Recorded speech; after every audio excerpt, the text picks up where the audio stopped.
Israel on fire. Hamas releases shocking video. Global tensions rise before we begin. Make sure to subscribe to the channel, like this video, and share it with others. Comment below where you're watching from and what time you're seeing. Your voice matters.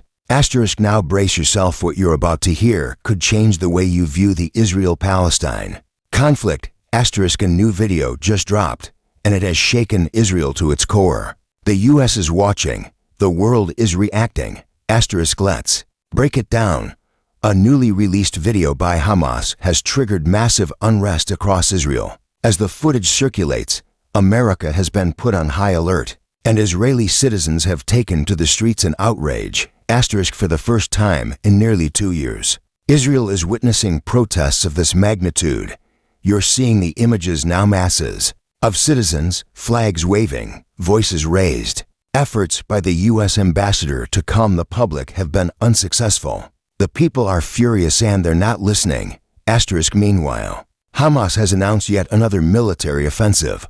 This one, according to their claims, is the largest operation yet carried out by their armed wing, the Al-Qassam brigades. In a post on their Telegram channel, they stated that a significant cache of Israeli military hardware in Khan Yunis was destroyed. Khan Yunis had been turned into a major Israeli military depot. Armored tanks, advanced weaponry, explosives, and control centers were stationed there. But in a major blow to Israel, Hamas operatives claim they infiltrated the site and demolished the entire military command center using highly coordinated tactics. What's shocking the world isn't just the extent of the destruction, but how it was executed.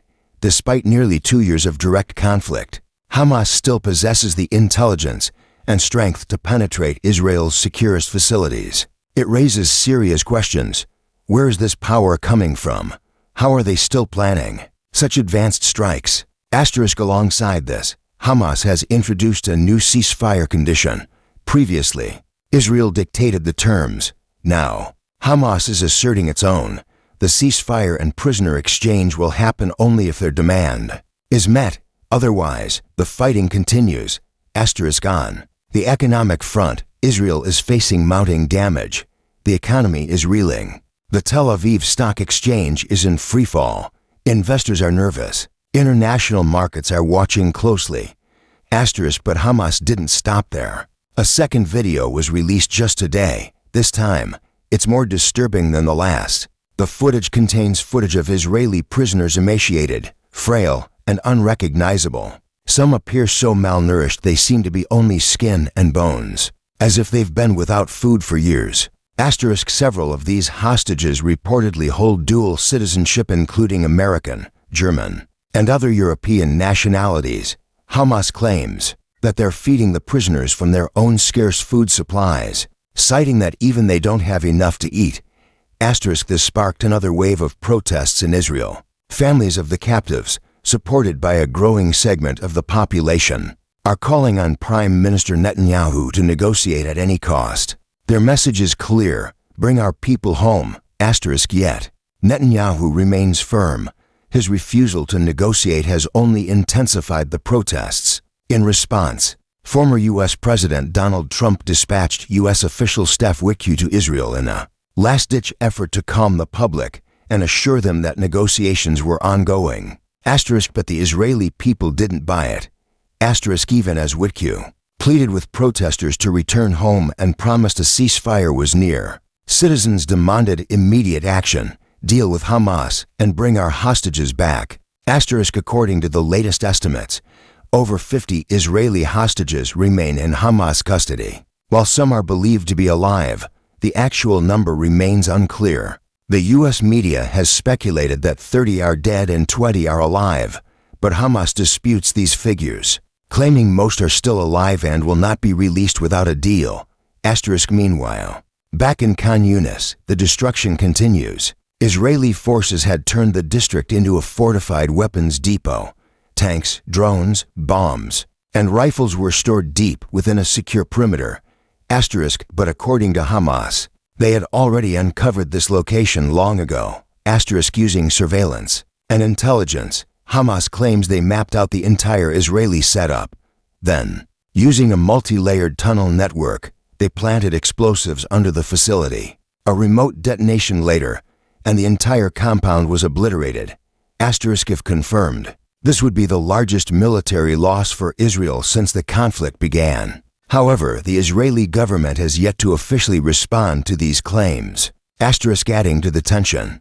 Hamas declared that no ceasefire will be accepted unless Palestine is granted official recognition as a free, sovereign state, for weeks now. Hamas has ramped up its attacks, striking with greater force and frequency. Their message is clear: as long as Israel and the U.S. deny Palestinian sovereignty, the resistance will continue.